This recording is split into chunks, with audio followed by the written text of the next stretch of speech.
Hello my dear student, welcome to our platform Vidyalaya classes. Dear student, कैसे हैं आप लोग? आई होप आप लोग अच्छे होंगे और आपकी पढ़ाई बहुत अच्छे से चल रही होगी। डियर स्टूडेंट्स, मैंने आपको पिछले लेक्चर में प्रोकैरियोटिक सेल के स्ट्रक्चर के बारे में बताया, that is structural organisation of prokaryotic cell, और उसमें डिफरेंट जो कंपोनेंट्स हैं उसके बारे में मैंने आपको बताया। तो आप जो है सभी पॉइंट याद रखिएगा, ठीक है। मेन आपको स्ट्रक्चर आपके माइंड में सेट होना चाहिए, ठीक है। और उसमें जो मैंने सभी कंपोनेंट्स लिखवाए हैं उससे कुछ क्वेश्चन बन सकते हैं, तो आप उसको ध्यान रखिएगा। अब देखिए, आज के लेक्चर में हम लोग बात करते हैं structural organisation of eukaryotic cell. Eukaryotic cell के स्ट्रक्चरल ऑर्गेनाइजेशन के बारे में बात करेंगे, मतलब उसके स्ट्रक्चर के बारे में बात करेंगे, ठीक है। यूकैरियोटिक सेल, और यूकैरियोटिक सेल में हमको दो सेल देखना है, एक तो आपका प्लांट सेल और एक आपका एनिमल सेल। तो फिलहाल अभी हम जो है किसके बारे में देखेंगे? प्लांट सेल के स्ट्रक्चर के बारे में देखेंगे, और उनके जो different components and some special components are also present in the cytoplasm, उस सभी जो है कंपोनेंट्स के बारे में देखेंगे जो कि आपके लिए इम्पोर्टेंट है। बस उतना ही हम लोग देखेंगे। अकॉर्डिंग टू एनसीईआरटी चलते हैं, थोड़ा सा डिटेल करना होगा तो कर देंगे, बाकी डिटेल तो चल ही रहा है लगभग। देखिए, यहाँ पे आपको फिगर एक बनाया गया है, ये पूरा आपका फिगर दिख रहा है, किसका है? Structure of plant cell. Plant cell का ये स्ट्रक्चर है। चलिए ये बात करते हैं कैसे यह प्लांट सेल का स्ट्रक्चर बना और इसमें कौन कौन से कंपोनेंट्स हैं। ध्यान रखिए, जो सबसे बाहर आपको दिखाई दे रहा है ये ब्लैक से जो है आपको दिखाई दे रहा है ब्लैक कलर से, तो ये जो है आपका क्या है? आपका सेल वाल है। क्या है? Cell wall. देखिए यहाँ पे आपको ये दिखाया गया है सेल वाल। तो ध्यान रखिएगा कि ये जो है सेल वाल, ये सेल वाल केवल प्लांट सेल में ही प्रेजेंट होता है। मैं इसको स्टार्ट कर रहा हूँ ताकि आपके दिमाग में याद रहे कि जो हमारा सेल वाल होता है केवल प्लांट सेल में होता है, एनिमल सेल में नहीं होता है।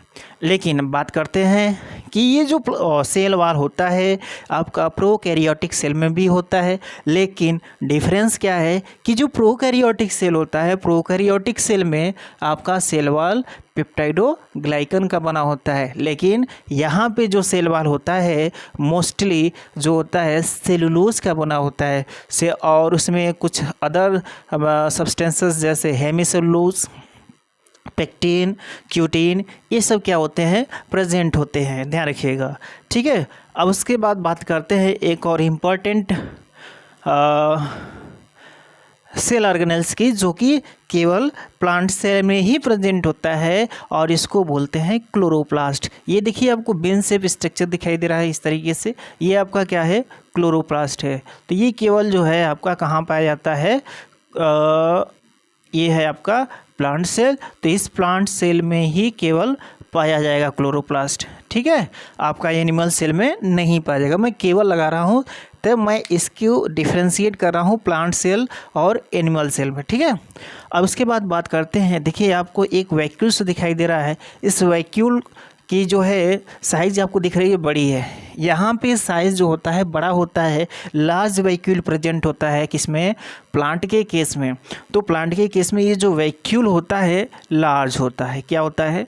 लार्ज होता है, जबकि एनिमल के केस में छोटा वैक्यूल होता है, और यह वैक्यूल नियरली सेंट्रल होता है, आपका सेंटर में प्रेजेंट होते हैं। ध्यान रखिएगा, ठीक है। अब बात करते हैं कि सबसे बाहर आपका जो लेयर है जो कि सेलुलोज का बना है, जिसको हम लोग सेल वाल कर रहे हैं, और सेल वाल जो बाहर कोई चीज़ होता है तो क्या काम करता है भाई? प्रोटेक्शन का काम करता है। तो ये जो होता है सेल को क्या करता है? प्रोटेक्ट करता है फ्रॉम द एक्सटर्नल इन्वायरमेंट, ठीक है।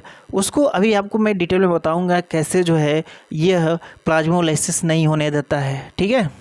जब इसको हाइपोटोनिक सोल्यूशन में रखा जाता है तो इसमें क्या होता है, चलिए उसको मैं बाद में बताऊंगा।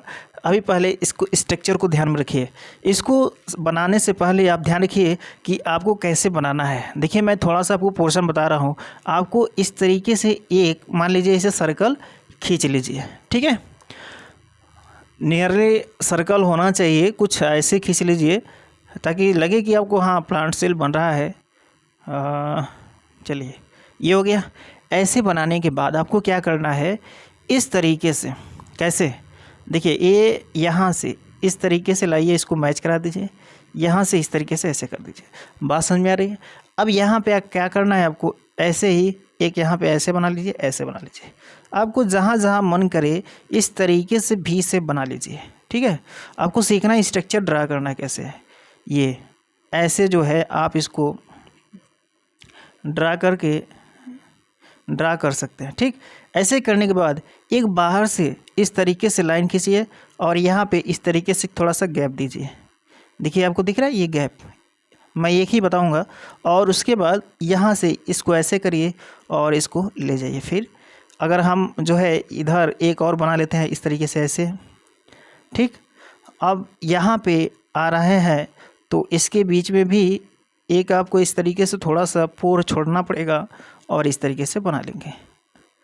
तो आपको स्ट्रक्चर समझ में आ रहा है, बाहर वाला सेल वाल कैसे बनाया जा रहा है। इस तरीके से आप पूरे जो है सेल का सेल वाल बना सकते हैं, ठीक है। ये कुछ समझ में आया? तो ये आपको इसको प्रैक्टिस करिए तब आपको दिखाई देगा। उसके बाद उसके अंदर जो है इस तरीके से आपका सेल मेम्ब्रेन दिखाई देगा। देखिए ये सेल मेम्ब्रेन हो जाएगा। और यह सेल मेम्ब्रेन किसका बना होता है, लिपिड एंड प्रोटीन का बना होता है। ध्यान रखिएगा, ये जो सेल मेम्ब्रेन होता है, यह सेल मेम्ब्रेन आपका लिपिड और प्रोटीन का बना होता है। लिपिड एंड प्रोटीन बाइलेयर होता है, जिसमें लिपिड और प्रोटीन के लिपिड्स के 2 लेयर बाहर साइड और प्रोटीन उसमें क्या होता है, एम्बेडेड होता है, ठीक है। इसी सेल मेम्ब्रेन को हम लोग प्लाज्मा मेम्ब्रेन कहते हैं। अभी प्लांट सेल के स्ट्रक्चर को अपने माइंड में सेट करिए, ठीक। अब बात करते हैं सेल मेम्ब्रेन के बाद। इस देखिए आपको ये जो सेल दिखाई दे रहा है, सेल के अंदर ऐसे लग रहा है कि वाटर भरा हुआ है। क्या भरा हुआ है? वाटर।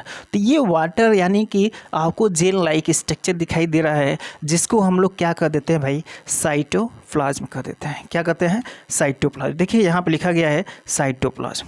तो ये जो वाटर या जेल लाइक स्ट्रक्चर दिखाई दे रहा है पूरे सेल में भरा होता है, और इसी सेल को हम लोग इसी जो है मैट्रिक जेल लाइक स्ट्रक्चर को यानी कि इसको मैट्रिक्स भी बोलते हैं और उसको साइटोप्लाज्म कहते हैं, और क्या कहते हैं, साइटोसोल भी कहते हैं। सभी रिएक्शंस, देखिए हम लोग कहते हैं कि जल ही जीवन है। किसी भी रिएक्शन को होने के लिए वहाँ पे वाटर की ज़रूरत पड़ती है। तो ये जो हमारा साइटोप्लाज्म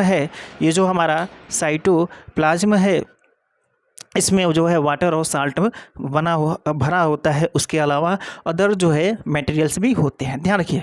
अब इसके बाद बात करते हैं, ये आपको एक दिखाई दे रहा है यहाँ पे, तो ये जो है इस तरीके से बना हुआ है, आपको स्ट्रक्चर दिखाई दे रहा है। देखिए ऐसे डबल मेम्ब्रेन है।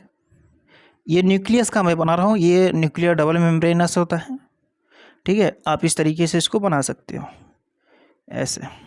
यहाँ पे बीच बीच में न्यूक्लियर पोर प्रेजेंट होगा, और ये न्यूक्लियर पोर किसी भी जैसे प्रोटीन हुआ या कोई भी मटेरियल हो, उसको अंदर बाहर जाने में हेल्प करता है। ध्यान रखिए। अब देखिए ये जो है आपका सेल में न्यूक्लियर मेम्ब्रेन है, जो कि डबल मेम्ब्रेन होता है। उसके अंदर इस तरीके से वाटर भरा होता है। क्या भरा होता है? Water like structure. यानी जैसे यहाँ पे आपका साइटोसोल है, साइटोप्लाज्म है, वैसे ही यहाँ पे आपका एक जो है मैट्रिक्स यानी जेल लाइक स्ट्रक्चर होता है, जिसको हम लोग क्या कहते हैं, न्यूक्लियोप्लाज्म कहते हैं। देखिए आपका हो गया न्यूक्लियर मेम्ब्रेन, जिसको हम लोग न्यूक्लियर मेम्ब्रेन कर रहे हैं। बाहर वाले लेयर को डबल लेयर होता है, उसके बाद उसके अंदर आपका होता है न्यूक्लियोप्लाज्म। ध्यान रखिएगा। और इसी न्यूक्लियोप्लाज्म में इसको ध्यान रखिए, इसके बीच में एक आपको इस तरीके स्फेरिकल लाइक स्ट्रक्चर दिखाई दे रहा होगा, जिसको हम लोग क्या कहते हैं, न्यूक्लियोलस कहते हैं। क्या कहते हैं? न्यूक्लियोलस। तो ये जो है देखिए आपको स्ट्रक्चर दिखाई दे रहा है, ये जा रहा है यहाँ पे, आपका न्यूक्लियोलस हो गया। बात समझ में आ रही है कि नहीं आ रही?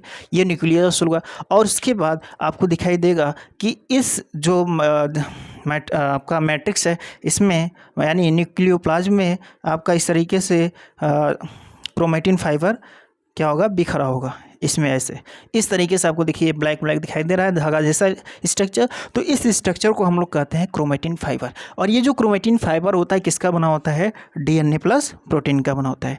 डीएनए प्लस प्रोटीन का क्रोमेटिन फाइबर बना होता है। मैं इसको आपको बताऊंगा, अभी आप स्ट्रक्चर को अपने माइंड में सेट करिए क्या क्या जो है इसमें कंपोनेंट्स हैं। अब उसके बाद बात करते हैं कि हमारा जो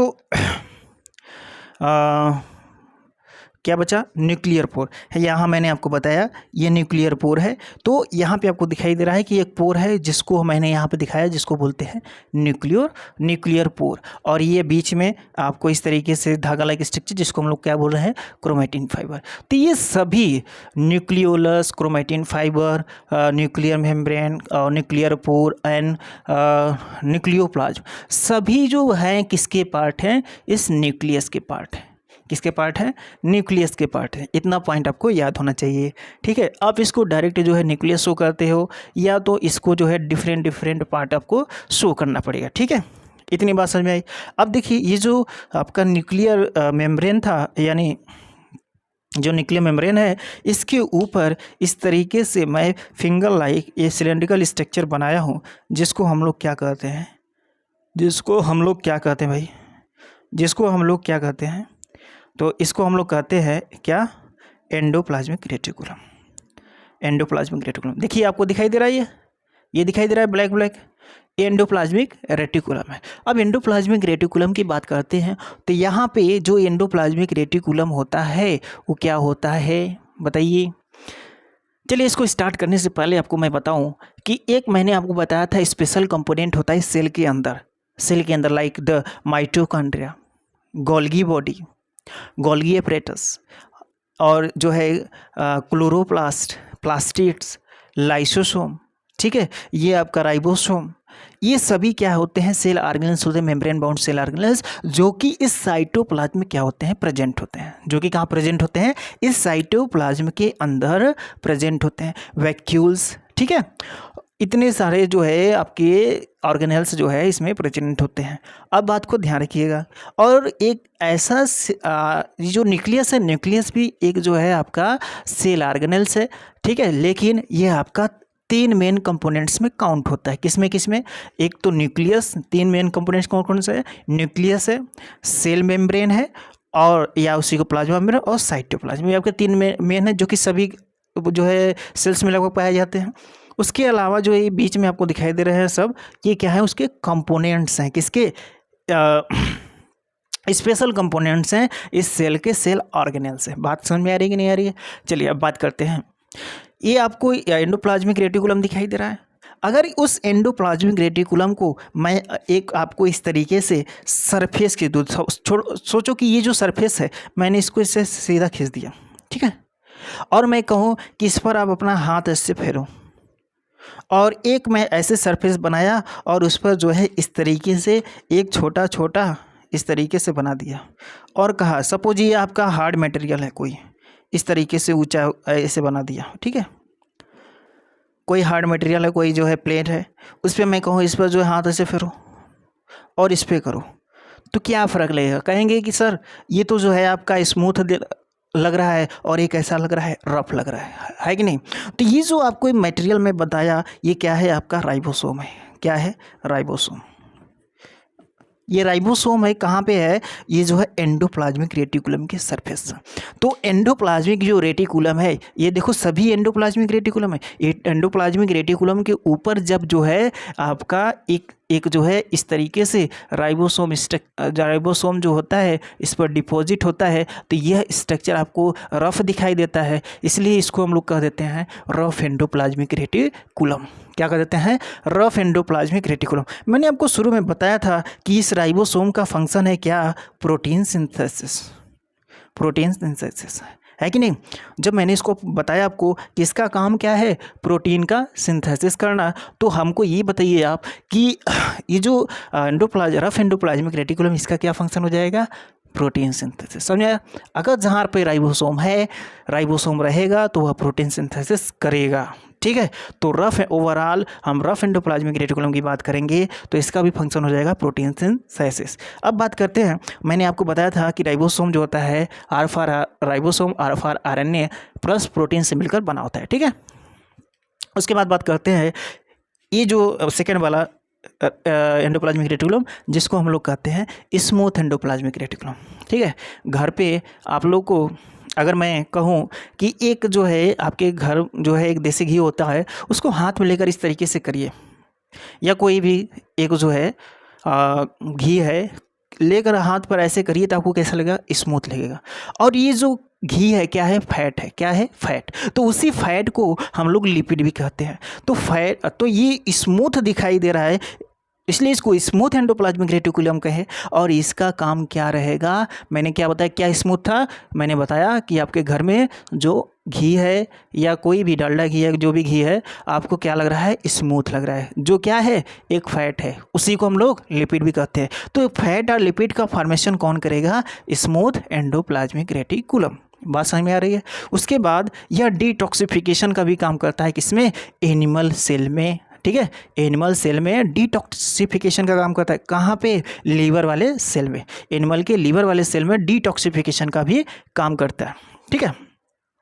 अब उसके बाद देखते हैं स्मूथ एंडोप्लाज्मिक रेटिकुलम हो गया, ये आपको इस तरीके से दिखाई देगा, ठीक है।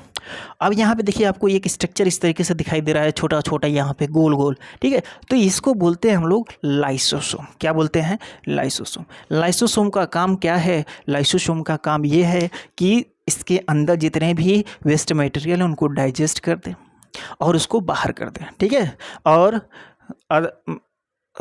वेस्ट मटेरियल को डाइजेस्ट करे, उसको बाहर कर दे। कभी कभी ये लाइसोसोम खुद जो है ब्रस्ट हो जाता है और इसमें जो लाइटिक एंजाइम होता है वो पूरे सेल को क्या कर देता है, डिस्ट्रॉय कर देता है। इसलिए इसको हम लोग क्या कहते हैं, क्या कहते हैं भाई, इसको कहते हैं, हिंदी में कहते हैं आत्महत्या की थैली और इंग्लिश में कहते हैं सुसाइडल बैग, क्योंकि ये पूरे सेल की क्या करा कर दिया, सुसाइड करा दिया, इसलिए इसको सुसाइडल बैग कहा जाता है लाइसोसोम को। बात समझ में आ रही है कि नहीं आ रही है। और उसके बाद बात करते हैं ये जो आपका गोल्गी बॉडी है, ये गोल्गी बॉडी क्या करता है, किसी भी आपको इस तरीके से एक स्ट्रक्चर दिखाई दे रहा है सिलेंडर, ठीक है। इसको जो होता है इसमें अब देखिए डिटेल में जब पढ़ेंगे तब तो अलग बात है, हम डिटेल में आपको बताएंगे नहीं क्योंकि आपके सिलेबस में है नहीं। तो ये जो होता है गोल्गी बॉडी को हम लोग कहते हैं कि ये जो होता है किसी भी मटेरियल को ट्रांसपोर्ट कराता है, किसका क्या कराता है, ट्रांसपोर्ट कराता है। और इस प्लांट के केस में ये जो होता है सेल वाल का फॉर्मेशन कराता है, सेल वाल के जो मटेरियल्स होते हैं उनका क्या करता है, फॉर्मेशन कराता है, कौन, गोल्गी बॉडी। बात समझ में आ रही है। ये गोल्गी बॉडी सेल वाल की जो मटेरियल्स हैं जैसे उसको क्या कराएगा, फॉर्म कराता है, कौन, गोल्गी एपरेटस। इसी का दूसरा नाम है डिक्टियोसोम। इसी का क्या नाम है, दूसरा नाम डिक्टियोसोम। इसी को गोल्गी कॉम्प्लेक्स भी कहते हैं, इसी को गोल्गी बॉडी भी कहते हैं और इसी को गोल्गी एपरेटस भी कहते हैं। इसका खोज जो है, इसकी डिस्कवरी कैमिलो गोल्गी ने किया था और एक सॉल्यूशन लिया था silver nitrate solution. Silver nitrate solution का यूज करके गोल्गी बॉडी का जो गोल्गी एपरेटस है इसका जो है स्टडी किया गया था, ठीक है। इतना पॉइंट आपको याद रखना है, ये स्ट्रक्चर आपको कैसे बनाना है आपको पता चल गया होगा, ठीक है। अब बात करते हैं, आपको ये दिखाई दे रहा है क्या, इस तरीके से स्ट्रक्चर माइटोकॉन्ड्रिया, क्या है, माइटोकॉन्ड्रिया। माइटोकॉन्ड्रिया का स्ट्रक्चर आपको दिखाई दे रहा है किस तरीके से, क्लियर दिखाई दे रहा है, आप उसको बनाइएगा, ठीक है। और ये माइटोकॉन्ड्रिया क्या करता है कि हमारे सेल का क्या होता है, पावर हाउस होता है। क्यों, क्योंकि ये माइटोकॉन्ड्रिया क्या करता है, एटीपी का सिंथेसिस करता है।